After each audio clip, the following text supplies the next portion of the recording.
El 17 de octubre es el Día Internacional para la Erradicación de la Pobreza. Todas las luces de alarma están encendidas en estos tiempos. Todos los informes, UNICEF, Intermón, Cáritas, Eurostat, todos los indicadores nos señalan en una dirección, en la dirección de un problema grave.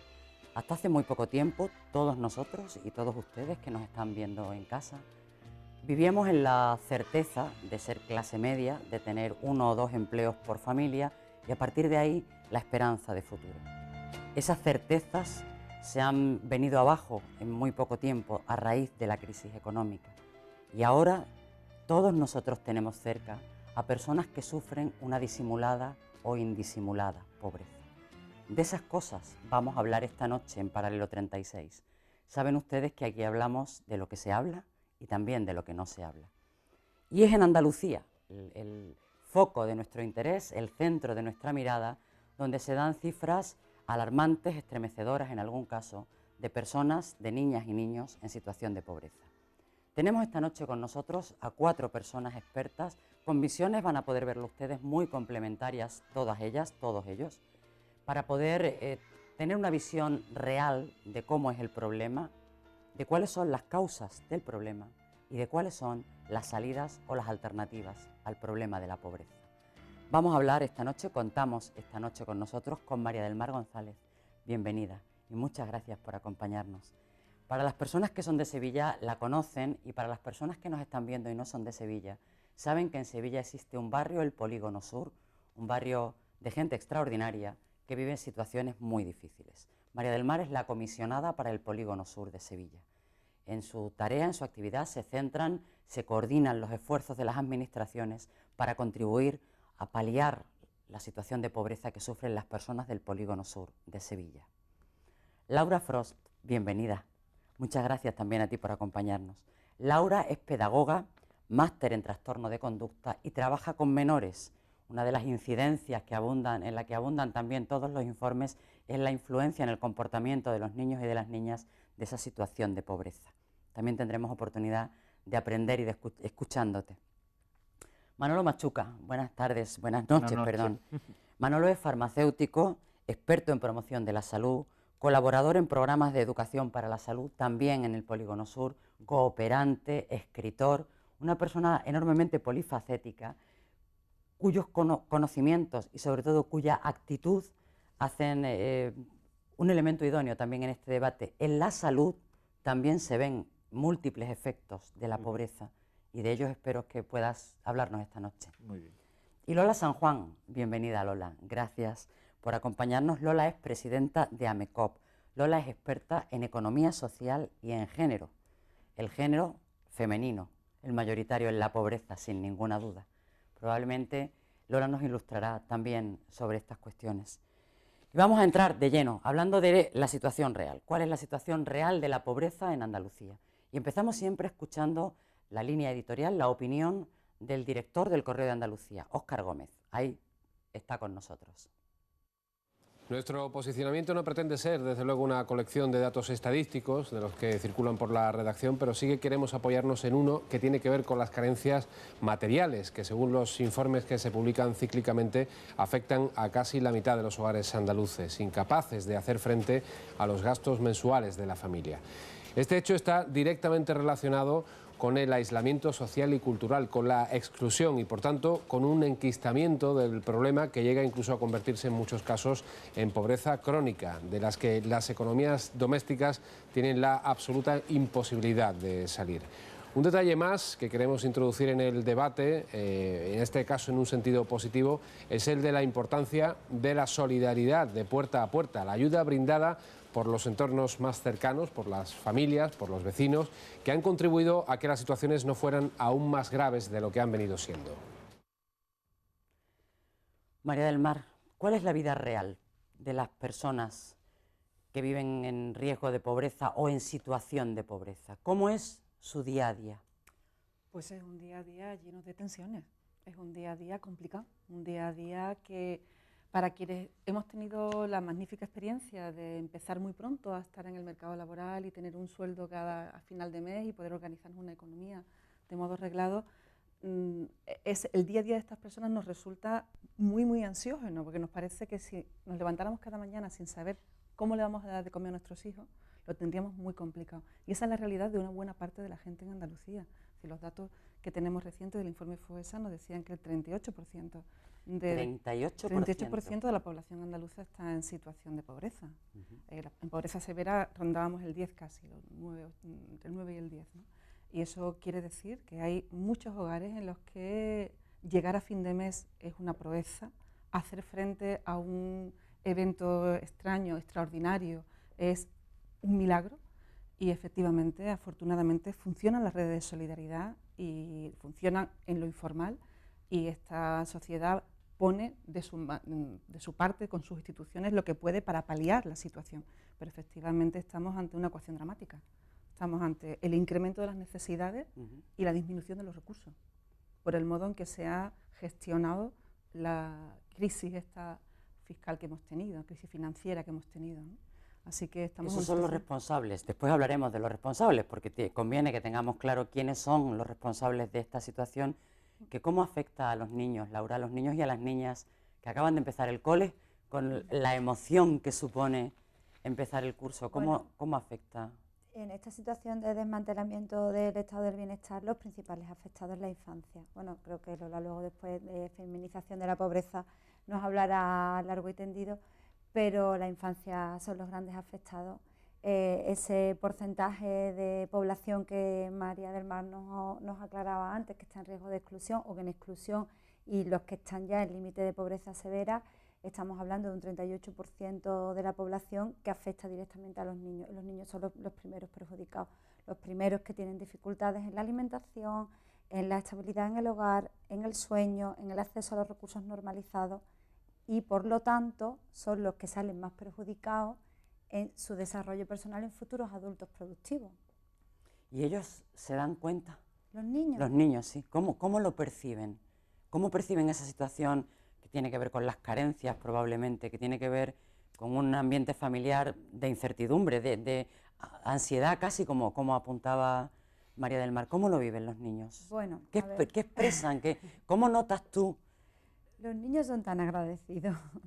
A ver, las personas que estamos acostumbradas a trabajar con niños sabemos que son la alegría de la vida. Entonces, los niños perciben el dolor y la pobreza de una manera distinta a como lo percibimos los adultos, lo cual no quiere decir que ellos no sean conscientes de que no tienen los mismos recursos que otros niños de su edad. Son conscientes y lo desean y lo reclaman. Es más, son conscientes de sus derechos, pero es que vivimos en una sociedad en donde la mirada no está a la altura de los niños. No se mira a la altura de los niños, se mira a la altura de los adultos. Entonces no se tiene en cuenta su opinión, no se tiene en cuenta lo que sienten, lo que necesitan. Generamos políticas para la infancia o generamos un pacto para la infancia en base a la opinión que tenemos los adultos de los niños, no lo que ellos realmente pueden y tienen que decir. Entonces, en un estado de pobreza severa, los niños es que son tremendamente agradecidos, no reconcilian probablemente sí. con el dolor y con la dureza de la situación. Lola, si la desigualdad habitualmente genera problemas y la parte más desfavorecida siempre es la parte femenina, son las mujeres, la desigualdad y la pobreza, o las cifras de pobreza al menos indican siempre que hay más mujeres pobres que hombres pobres. Y en cambio, a la hora de gestionar sobre todo estas empresas de microcréditos, se les suelen dar más a mujeres que a hombres, porque parece que ellas son mejores gestoras y mejores responsables de sacar adelante a las familias. ¿Cómo es el rostro femenino de la pobreza? Bueno, el rostro femenino de la pobreza es también la solución. Es decir, somos las que más sufrimos la pobreza, pero también somos las herramientas y quizás las catalizadoras de poder redistribuir los recursos, porque no nos olvidemos que para que exista tanta pobreza tiene que haber un concepto de avaricia y muy ligado al capital, ¿no? Entonces, lo que sí, la garante de redistribuidora de esa riqueza es la mujer, tanto en países más desarrollados como en países menos desarrollados, ¿no? Por eso los microcréditos se suelen dar a mujeres, porque son las que son capaces de gestionar toda esa economía familiar, la microeconomía, que es la que realmente produce el gran avance social, el gran cambio, que no es más que redistribuir lo que hay, ¿no? Para hablar de pobreza muchas veces hablamos de quién tiene la culpa. Yo creo que aquí tenemos que ser conscientes de que todos y todas somos parte de esa culpa de la pobreza, porque si no tampoco vamos a entrar en esa dinámica de erradicarla. Tenemos unos nuevos propósitos de erradicación de pobreza de la semana pasada vía ONU, los famosos objetivos del desarrollo sostenible para los próximos 15 años. Y claro, es que parece que siempre es lo mismo, siempre están los mismos temas, y entre ellos la desigualdad de género. En el momento que esas dos cosas interconecten, que va muy unido a que el sistema neoliberal produce desigualdades, por tanto produce pobreza, conseguiremos dar con la solución, ¿no? Y con una solución de granito de arena desde tú como pilar a yo como empresaria, ¿sabes? Si no, nos va a pasar como con el medio ambiente. Nadie va a ser responsable y nos vamos a encontrar una Volkswagen que de golpe ha hecho trampas, ¿no? Y en la salud, Manolo, porque hay mujeres, menores, hombres, uno de los efectos más singulares o más señalados o más fáciles de percibir de la pobreza tiene que ver con las repercusiones que tiene en la salud de las personas. Claro. ¿Qué efectos, cómo se diagnostica, qué es lo más visible de las personas en situación de pobreza en su salud? Bueno, yo creo que hay un aumento, una prevalencia de determinados tipos de enfermedades absolutamente exagerada, ¿no? Yo creo que muy relacionado con la pobreza, pues por ejemplo está que tenemos las estadísticas de ictus de la provincia de Sevilla, es la provincia con más prevalencia de ictus de toda España, ¿no? Por ejemplo, ¿no? Y es una enfermedad cardiovascular y una de las patologías cardiovasculares que están muy relacionados con los hábitos de vida saludables, a los que es mucho más fácil acceder en un entorno de no exclusión social, pues es muy importante, ¿no? Es muy importante. Hay determinados cánceres que están íntimamente relacionados con la pobreza, ¿no? Y después yo destacaría mucho las patologías psiquiátricas, ¿no? Relacionadas con el problema de falta de esperanza, o sea, la enfermedad mental como consecuencia de eso que hablaba María del Mar antes, de ese día a día, de ese estrés diario en el que viven estas personas, que además pues tienen un nivel cultural pues más bajo, menos recursos sociales para afrontar las situaciones a las que se enfrentan, pues es enorme, dijéramos, y sorprendente la elevada patología psiquiátrica que hay relacionada con la pobreza, ¿no? Y con personas absolutamente polimedicadas y después con un tipo de enfermedades para los que, por ejemplo, los buenos hábitos alimenticios son muy importantes, y nos encontramos personas que es que no pueden comprar fruta, que es que se alimentan de hidratos de carbono porque es lo más barato, ¿no? Y entonces te encuentras una prevalencia, por ejemplo, de la diabetes, ¿no? Y o del hábito del tabaco, ¿no? El tabaco como escape, el tabaco ahora mismo, el tabaquismo es un indicador de pobreza, ¿no? Mientras a lo mejor hace 2 siglos pues era un signo de distinción, ahora mismo es un indicador de pobreza, ¿no? Y todo eso hace pues que la mortalidad sea mucho más importante, y después una absoluta desigualdad al acceso a la atención pública incluso, ¿no? Pues, por ejemplo, la Escuela Andaluza de Salud Pública hace años que estudió las derivaciones a medicina especializada, había una relación con la pobreza grande. Las personas que viven en barrios más acomodados tienen más acceso a la medicina especializada, sin querer entrar como que la medicina especializada sea mejor que la atención primaria. Yo soy absoluto defensor de la atención primaria pública, por supuesto, ¿no? Pero creo que se le restringe el acceso a una serie de personas por un indicador de pobreza, ¿no? Todo esto que venimos describiendo ocurre en todas partes, en general, en Andalucía y en Murcia o en Navarra, ¿no? Pero fijaros que, curioso, algunos de los datos de la encuesta de condiciones de vida del INE de este año 2015, el ingreso medio anual neto por persona, La media del conjunto de España es de 10.391 euros, la media de Andalucía de 8.079 euros. La tasa de riesgo de pobreza en el conjunto de España es del 22,2%, en Andalucía del 33,3%. Hogares con mucha dificultad para llegar a fin de mes en el conjunto de España son el 16% y en Andalucía el 24%. Luego, en Andalucía tenemos un problema muy grave, mucho más grave probablemente que en otros territorios, ¿no? Y estas cosas, ¿cómo se abordan, María del Mar? Tú que tienes una responsabilidad en relación con las administraciones públicas, ¿son realmente las administraciones públicas conscientes de la magnitud del problema? Del problema seguramente son conscientes, pero de la magnitud que tiene el problema y destinan recursos suficientes. De la magnitud del problema, sin duda. Yo creo que cada administración en su competencia sí es consciente. Y ponía ahora mismo algunos ejemplos magníficos en salud, ¿verdad? Sanidad. En educación, claro, tú miras los datos de analfabetismo en Andalucía y llevamos desde que, yo he estado mirando desde el año 81 aquí, siempre hemos duplicado la tasa nacional. O sea, en el año 81 había un 10% de analfabetismo adulto, mayor de 35 años, en Andalucía teníamos el 20%, hace 30 años. Pero es que aún ahora es el 2% en mayores de 35 y nosotros tenemos el 4%. En Polígono Sur el 26% en algunos de los barrios.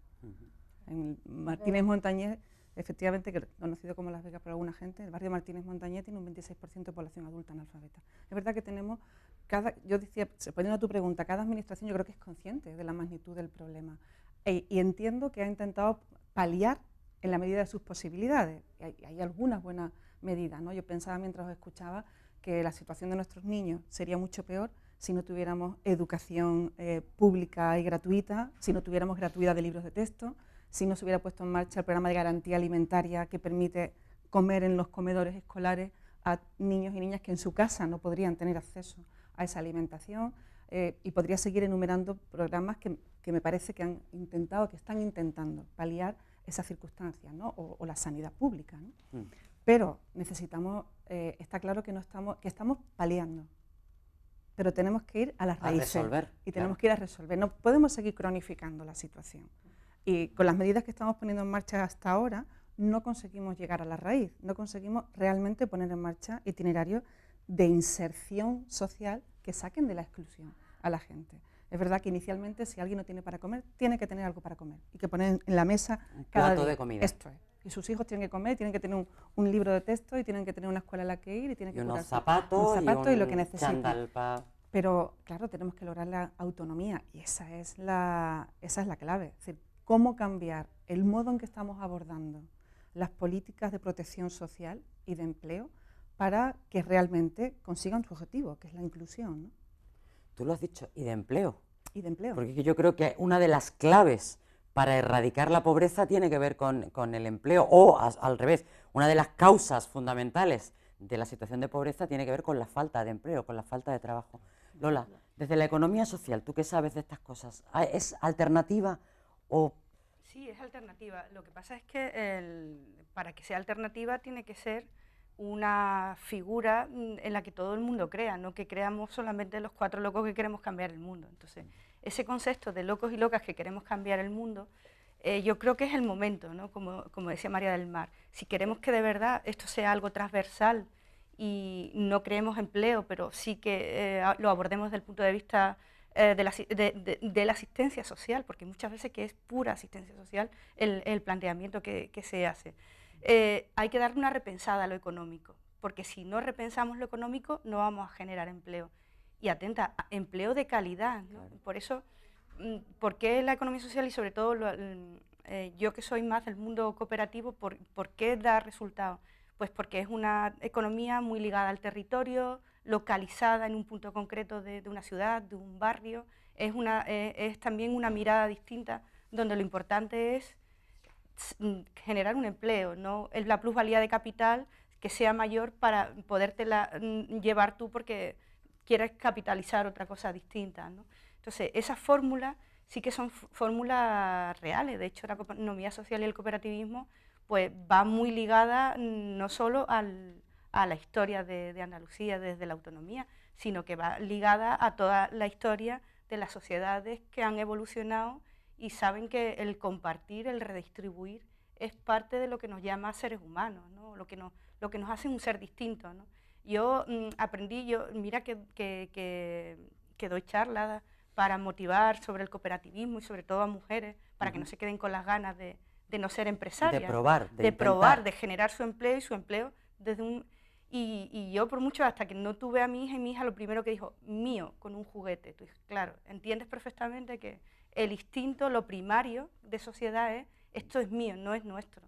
Entonces, ese concepto de lo nuestro es donde tenemos que ir trabajando y en donde sí, el cooperativismo y la economía social tiene soluciones y soluciones viables y tangibles, ¿no? Pero siempre trabajando de manera transversal dentro de áreas y zonas, si no, por mucho empleo que creemos, no va a ser de calidad, ¿no? O si no lo completamos con una buena educación, ¿de qué nos sirve si no vamos a tener a mujeres y hombres formados, ¿no? Entonces, tiene que ir todo mucho más unido en la solución y tipo fórmulas como el comisionado, ¿no? Yo al comisionado es que además le daba, ella lo sabe, le daría mucha más independencia y le crearía una fórmula de autoridad todavía más autoritas dentro del gobierno municipal, ¿no? Y potestas Y también, potestas, no solo potestas autoritas, tiene. y potestas, sobre todo potestas. Potestas tiene.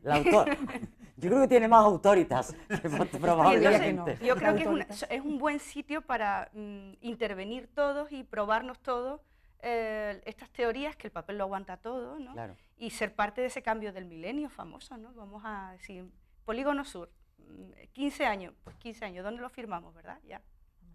Pues en un momento vamos a seguir hablando de todas estas cosas después de unos cuantos anuncios. No se vayan, enseguida volvemos.